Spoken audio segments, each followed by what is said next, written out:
नमस्कार दोस्तों, स्वागत है आप सभी का एग्री कोचिंग बाय विकास सर परिवार में। अगर आप लोग ICR, JRF, SRF, IBPS, AFO, AAO, agriculture supervisor, other agriculture competitive exam की तैयारी कर रहे हैं तो इस वीडियो को जरूर देखिए। ये जो हमारी सीरीज चलाई जा रही है ये स्पेशल रूप से टीजीटी और पीजीटी के लिए चलाई जा रही है। बाकी सभी जितने भी एग्रीकल्चर के एग्जाम होते हैं सभी में ये काफ़ी हेल्पफुल रहेगी। ठीक है, तो इस वीडियो को पूरा लास्ट तक जरूर देखिएगा। रोज़ाना हम बेहतरीन प्रश्नों के साथ मुलाकात करते हैं। आज भी हम बेहतरीन क्वेश्चनों को लेकर आए हैं जो कि काफ़ी मोस्ट और इम्पोर्टेंट रहने वाले हैं। आज हम 30 क्वेश्चनों को लेकर आए हैं जो कि हार्टिकल्चर से रिलेटिव रहेंगे। 30 ही क्वेश्चन काफ़ी इंपॉर्टेंट और मोस्ट हैं जो कि बार बार एग्जामों में रिपीट होते रहते हैं और बार बार एग्जामों में पूछा जाता है। उन्हीं क्वेश्चनों को आज हम लेके आए हैं। चलिए शुरुआत करते हैं अपने फर्स्ट क्वेश्चन से। फर्स्ट क्वेश्चन हमारा कह रहा है कि अधिक पके केले में सुगंध किस कारण आती है। ठीक है, यहाँ पे केला हुआ और अधिक सुगंध किसके कारण आती है केले में? डाई एलाइल प्रोपाइल के कारण, पेंटाइल एसीटेट के कारण, या हेक्सानॉल के कारण, या एलाइल प्रोपाइल डाइसल्फाइड के कारण। इन चारों में से बताइए कौन सा करेक्ट आंसर हो जाएगा। तो इसका करेक्ट इसके कारण तो होगा नहीं, फर्स्ट ऑप्शन हमारा एकदम गलत हो जा रहा है। तो सेकंड ऑप्शन देख लेते हैं, आइसोपेंटाइल एसीटेट। तो इसके कारण ये हमारा करेक्ट आंसर हो जाएगा। ठीक है, अधिक पके हुए केले में सुगंध किसके कारण आती है? आइसोपेंटाइल एसीटेट के कारण आती है। ठीक है, ये आप याद रखेंगे। जो हरा केला होता है, ठीक है, हरा केला, उसके अंदर कौन सा पोषक तत्व पाया जाता है? हेक्सानॉल पाया जाता है। ठीक है, ये भी आप याद रखेंगे। और एलाइल प्रोपाइल डाइसल्फाइड जो है ये किस में पाया जाता है? प्याज में। प्याज में जो तीखापन आता है यानी कि कड़वापन जो आता है वो किसके कारण आता है? एलाइल प्रोपाइल डाइसल्फाइड के कारण आता है। ठीक है, ये आप याद रखेंगे। चलिए चलते हैं नेक्स्ट क्वेश्चन पर। क्वेश्चन नंबर 2 कह रहा है कि बैगन के फूल किस प्रकार के होते हैं। ठीक है, आपको बताना है बैगन के फूल जो होते हैं किस प्रकार के होते हैं। तो एक चीज़ आपको बता दें, बैगन में जो फूल होते हैं वो कितने प्रकार के होते हैं? 4 प्रकार के होते हैं। ठीक है, पहला लंबे वर्तिका वाले होते हैं। ठीक है, दूसरे मध्यम वर्तिका वाले होते हैं, तीसरे आभासी होते हैं, और चौथा जो होता है वो छोटी वर्तिका वाले होते हैं। ठीक है, छोटे वर्तिका होते हैं। इस 4 प्रकार के जो फूल होते हैं वो बैगन के अंदर पाए जाते हैं। तो इसमें पूछा है कि बैगन में फूल किस प्रकार के होते हैं, तो ये चारों ही सही हो जाएगा। यानी कि लंबी वर्तिका वाले भी होते हैं, मध्यम वर्तिका वाले, आभासी और छोटी वर्तिका वाले भी होते हैं। ये 4 प्रकार के हो जाएंगे। ठीक है, और इसमें करेक्ट जो हो जाएगा हमारे यानी कि उपयुक्त सभी हो जाएगा। फोर्थ ऑप्शन इसमें करेक्ट आंसर हो जाएगा। वर्तिका क्या होता है? यानी कि जिस प्रकार ये फ्लावर्स होते हैं और इस पर वर्तिकाग्र इस प्रकार लगे होते हैं, परागकण इस पर जाते हैं, तो यानी कि वर्तिकाग्र कुछ बड़े भी होते हैं, इतने ऊपर भी होते हैं, कुछ इतने भी होते हैं। आभासी टाइप जो होते हैं वो यहाँ पे लगे होते हैं। ठीक है, कभी कभी ऑप्शन ये आता है क्वेश्चन कि मतलब फल किस में लगते हैं, क्या सभी प्रकार के फूलों में लगते हैं? नहीं, सभी प्रकार के नहीं लगते हैं। यानी कि जिसकी वर्तिकाग्र लंबी होती हैं, ठीक है, जिसके वर्तिकाग्र लंबी होती हैं, ये वर्तिकाग्र लंबी होंगी और मध्यम वर्तिकाग्र वाले उन्हीं पर ही फल लगते हैं, क्योंकि ये परागकण आसानी से इस पर पहुँच जाते हैं। ठीक है, जो आभासी टाइप के होते हैं वो वर्तिकाग्र यहाँ पर होते हैं, इसके परागकण इस पर नहीं आ पाते हैं। इस कारण जो लंबी वर्तिका वाले होते हैं और मध्यम वर्तिकाग्र वाले होते हैं उस पर फल आसानी से लग जाते हैं। चलिए चलते हैं क्वेश्चन नंबर नेक्स्ट पर।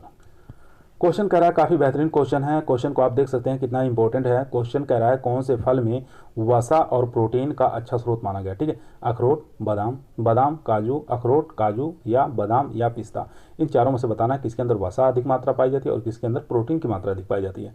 तो देख लेते हैं ऑप्शन में कौन सा करेक्ट आंसर हो जाएगा। तो इसका करेक्ट आंसर हो जाएगा यानी कि अखरोट। ठीक है, तो इसमें अखरोट में वसा अधिक पाया जाता है और प्रोटीन किस में पाया जाता है? काजू में पाया जाता है। ठीक है, पहले प्रोटीन की बात कर लेते हैं। प्रोटीन यहाँ पे देखेंगे सबसे ज़्यादा किस में पाया जाता है? काजू के अंदर पाया जाता है। ठीक है, उसके बाद हमारा नंबर आता है बादाम का। ठीक है, बादाम का। तो काजू की बात कर लेते हैं, 21% इसमें काजू में प्रोटीन पाई जाती है और बादाम के अंदर 20% प्रोटीन की मात्रा पाई जाती है। उसी प्रकार वसा की बात कर लेंगे। वसा जो होती है सबसे अधिक मात्रा किस में पाई जाती है? वो पाई जाएगी अखरोट के अंदर। ठीक है, अखरोट के अंदर वसा सबसे अधिक पाई जाती है, उसके बाद पाया जाता है बादाम के अंदर। ठीक है, बादाम के अंदर पाया जाता है।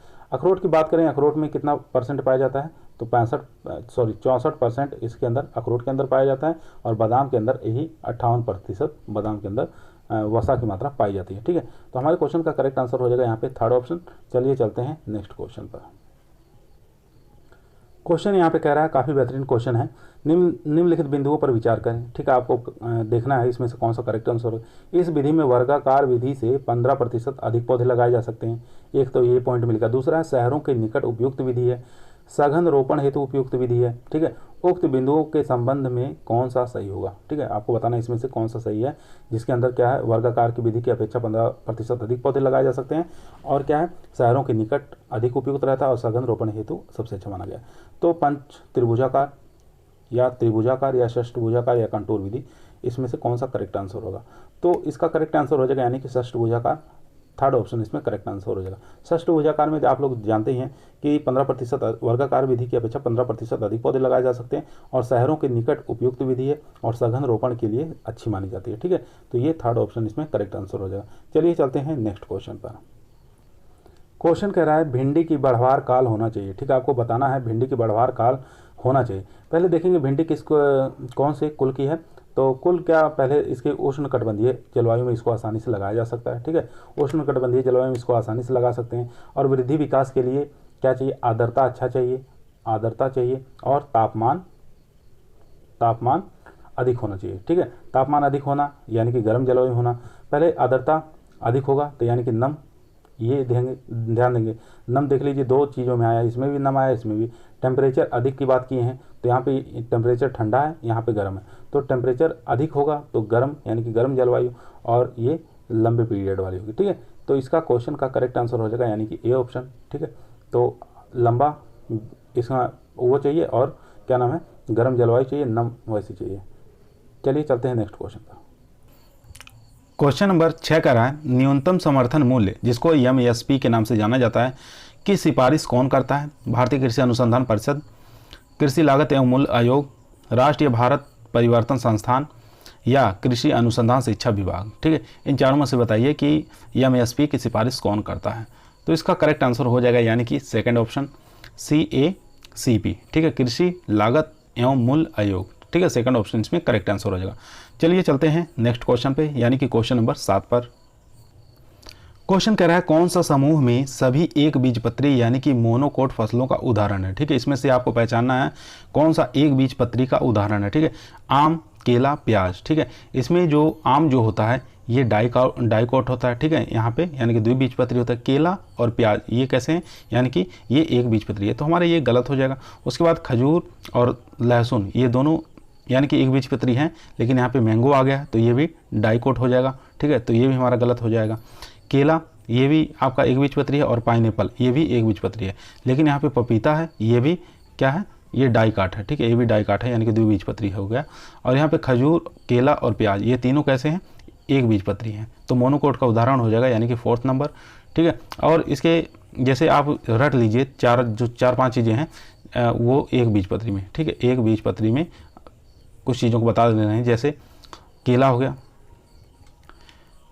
और प्याज हो गया, ये सब्जी हो गई। पहले फलों के बारे में बता रहे हैं। केला हो गया, पाइनएप्पल हो गया, पाइनएप्पल हो गया, खजूर हो गया और उसके बाद नारियल। ठीक है, नारियल, ये सब जितने होते हैं ये हो जाएंगे एक बीजपत्री। सब्जियों में सब्जी की बात कर लेते हैं। सब्जियों के अंदर एक बीजपत्री कौन कौन से होंगे, जैसे प्याज, लहसुन, उसके अलावा अरबी, रतालू, ये एक बीजपत्री होते हैं। प्याज, लहसुन, अरबी, रतालू ये एक बीजपत्री हो गए। सब फलों की बात करें, केला, पाइनएप्पल, खजूर, नारियल। ठीक है, ये एक बीजपत्री हो गए। तो हमारे क्वेश्चन का करेक्ट आंसर हो जाएगा यानी कि 4th नंबर। ठीक है, ये आप याद रखेंगे, यहाँ पे हमारे क्वेश्चन का करेक्ट आंसर हो जाएगा यानी कि 4th नंबर। केला और खजूर और प्याज ये हमारे हो गए एक बीजपत्री।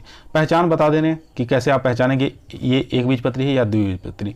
जो एक बीजपत्री वाले जो फ्लावर्स होते हैं उसके अंदर 3 पंखुड़ियाँ होती हैं। ठीक है, कितनी होती हैं, 3 होंगी इस प्रकार की, 1 पंखुड़ी, 2 पंखुड़ी और ये 3 पंखुड़ी, यानी कि 3 पंखुड़ियाँ वाली, 6 पंखुड़ियाँ वाली और 9 पंखुड़ियाँ वाली, ये सब हो जाएंगी एक बीजपत्री में।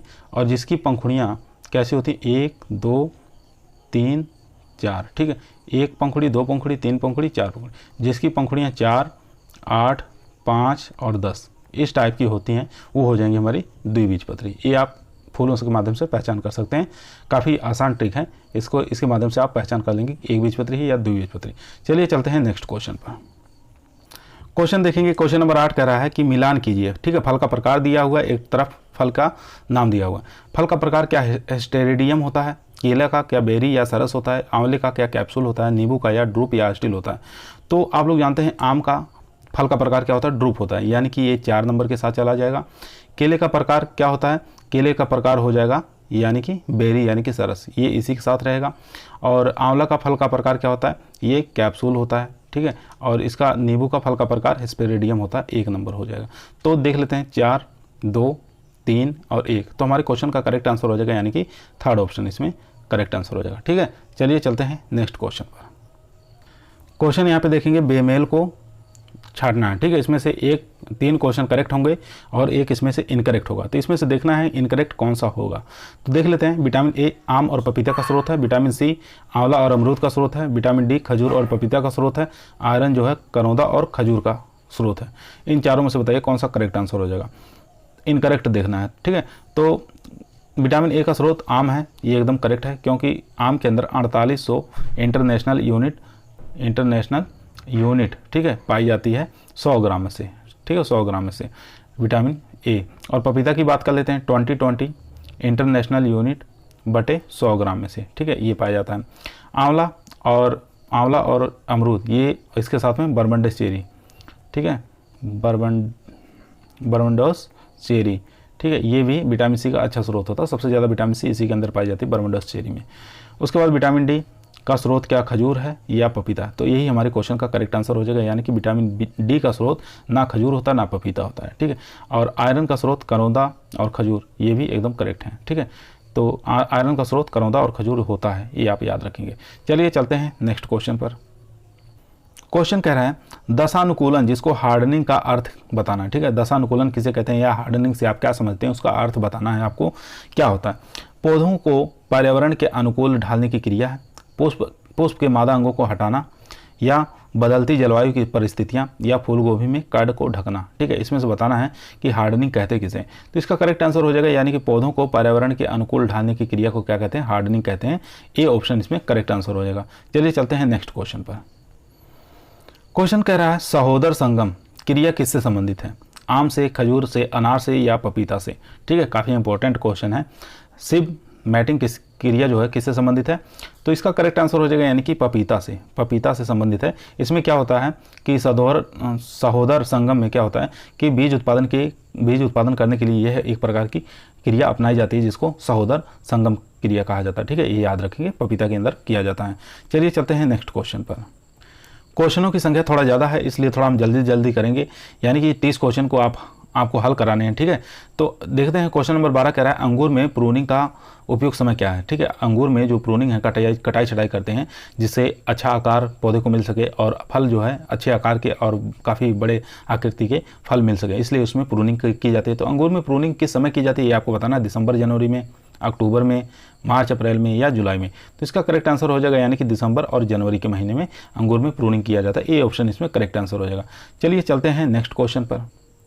क्वेश्चन कर रहा है, अमरूद की बीज रहित किस्मों में फल लगते हैं। ठीक है, पूर्णतः बीज रहित लगते हैं या आंशिक बीज रहित लगते हैं। ठीक है, आप जानते हैं अमरूद की कुछ वैरायटियाँ होती हैं जो सीडलेस वैरायटी होती हैं।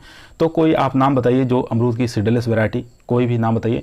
जैसे सहारनपुर सीडलेस, ठीक है, ये अमरूद की एक वैरायटी है जो कि सीडलेस नाम से ही पता चल रहा है कि इसके अंदर बीज का निर्माण नहीं होता है। एक नागपुर सीडलेस है। ठीक है, ये दोनों प्रकार के सीडलेस वैरायटियाँ हैं। तो इसमें से बताना है कि पूर्णतः बीज रहित या आंशिक बीज रहित। तो इसका करेक्ट आंसर हो जाएगा, यानी कि दोनों टाइप्स के इसमें फल पाए जाते हैं, यानी कि एक में पूर्ण रूप से एकदम नहीं बीज पाए जाते हैं और कुछ में 1-2 बीज पाए जाते हैं। ठीक है, उसको आंशिक बीज रहित फल कहा जाता है।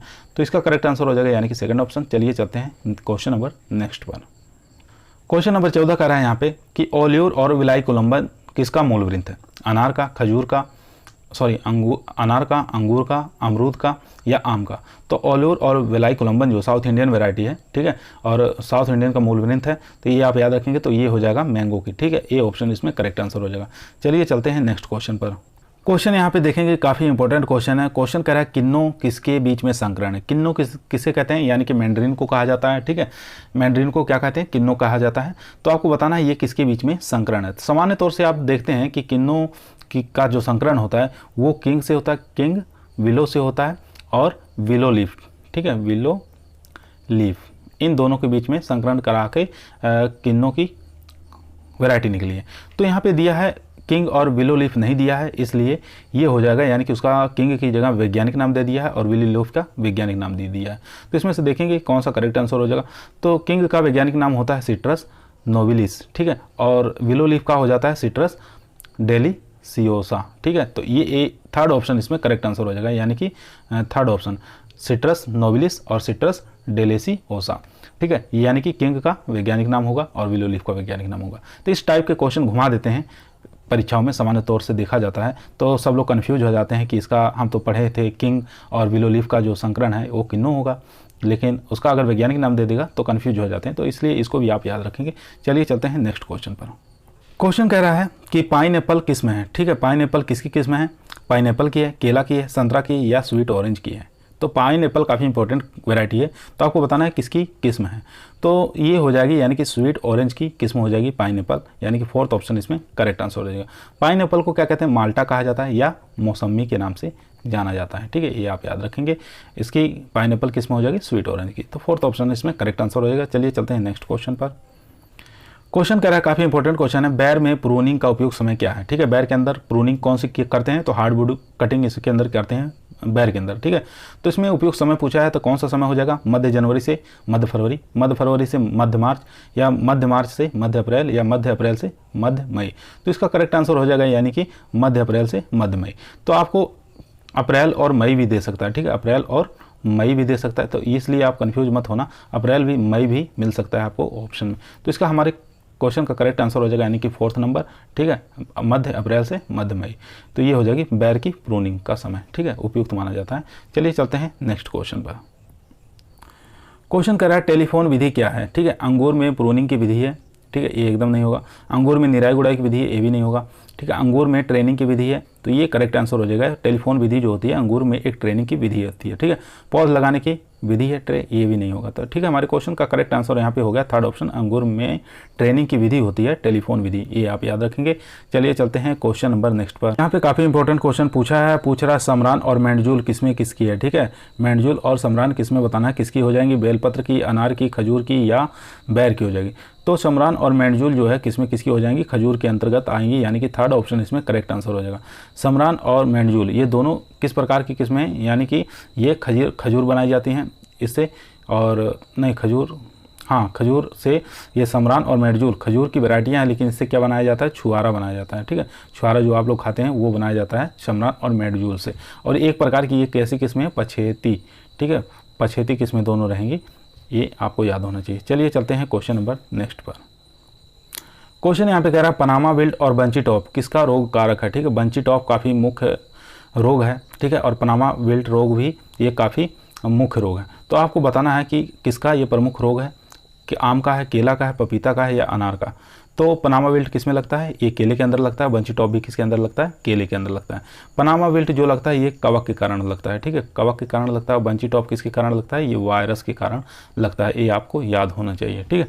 चलिए चलते हैं। और एक चीज़ और, बंची टॉप को फैलाने का काम कौन करता है, यानी कि ये एफिड करता है, ठीक है। कौन करता है, एफिड करेगा, ये आपको याद होना चाहिए। बंची टॉप एक वायरस डिजीज है, इसको फैलाने का प्रसार का काम एफिड करता है, तो इसलिए एफिड को हम सबसे पहले स्प्रे, कीटनाशी स्प्रे के द्वारा इसको नष्ट कर देंगे।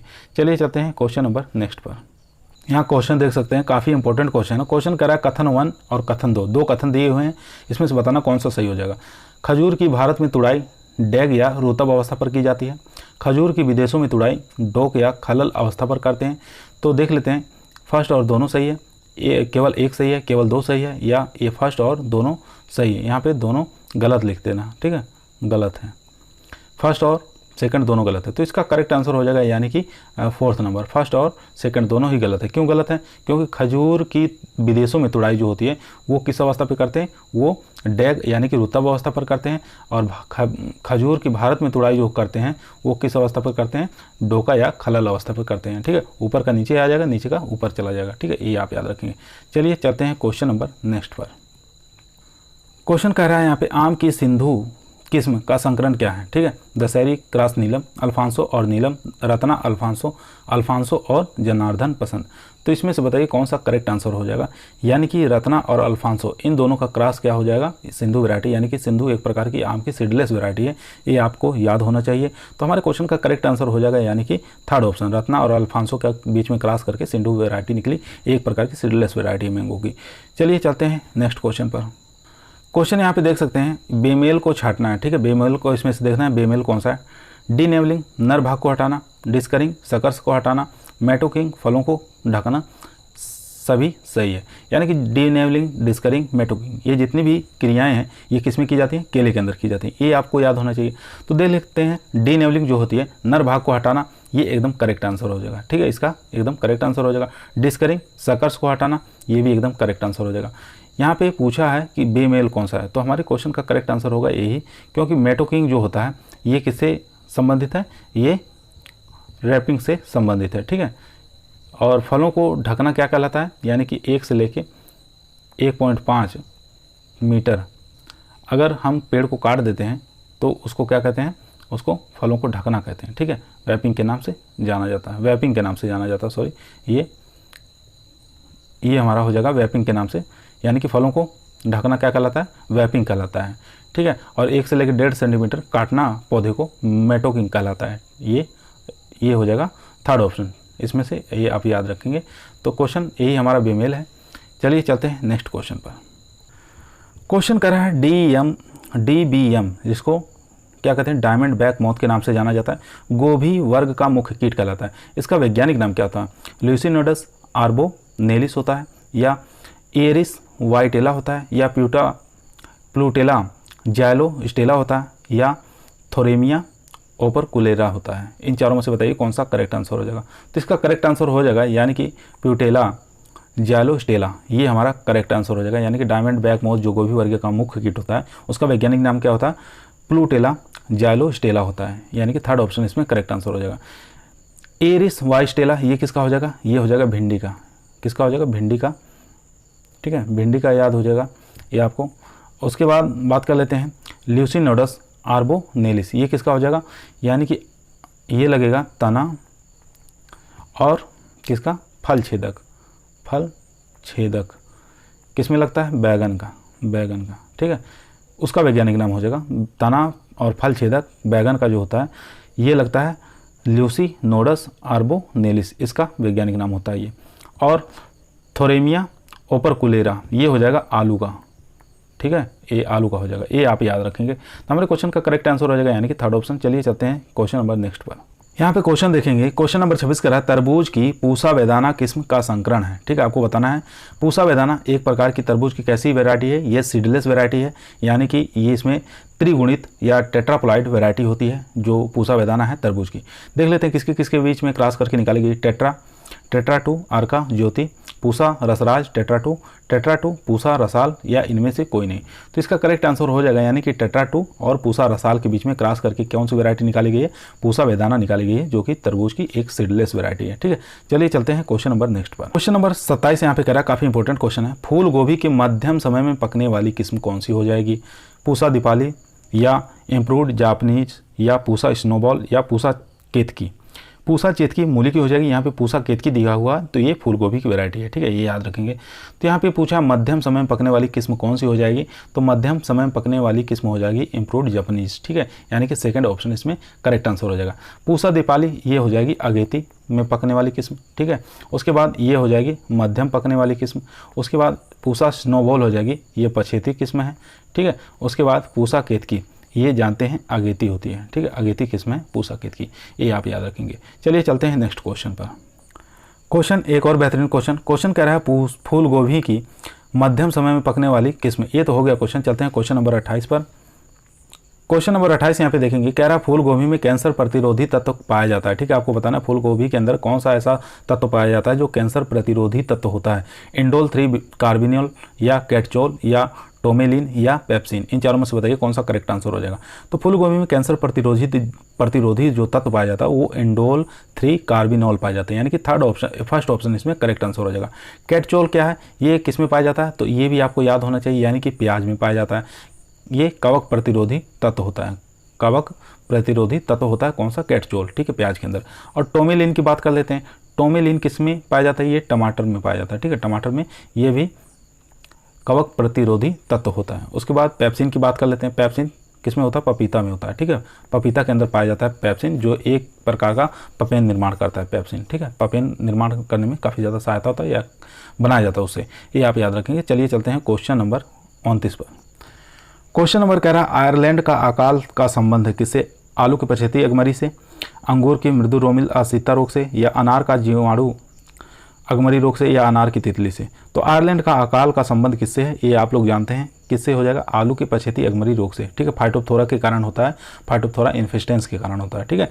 तो ये पछेती रोग लगता है, पा से पछेती, फार से फाइटोप्थोरा इन्फेस्टेंस, आप याद रखेंगे, इस कवक के कारण लगता है, ठीक है। एक पूछता है कभी कभी बंगाल का अकाल, ठीक है, बंगाल का अकाल कभी कभी पूछ लेता है, तो वो पड़ता है किसमें, चावल में आया था, ठीक है, चावल के अंदर पाया था, और ये इसमें भूरी पत्ती धब्बा रोग पैदा किया था। कौन सा, भूरी पत्ता धब्बा रोग जो चावल के अंदर पड़ा था, उसके कारण बंगाल में अकाल आ गया था। कभी कभी सन भी पूछ लेता, तो बंगाल अकाल 1945 में आया था, ये आप याद रखेंगे।